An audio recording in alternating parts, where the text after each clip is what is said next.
លាក់ក៏សូមផ្សាយជូនញាតិទាំងឡាយជួយបន្ត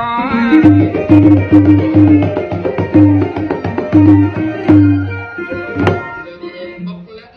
ពីបរាណខិតខំរិញរកឆ្នៃបង្ក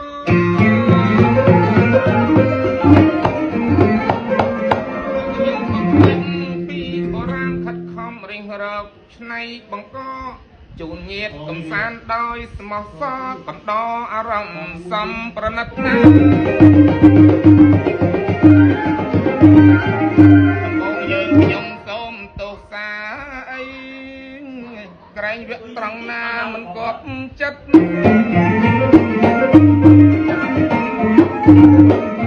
បងយើងខ្ញុំសូមទោសាក្រែងវគ្គត្រង់ណាមិនគាប់ចិត្ត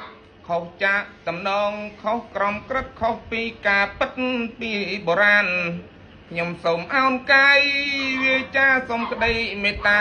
ពីសន្តានរឿងនេះជារឿងពីបុរាណដែលខ្លឹមសារមានដូចតទៅ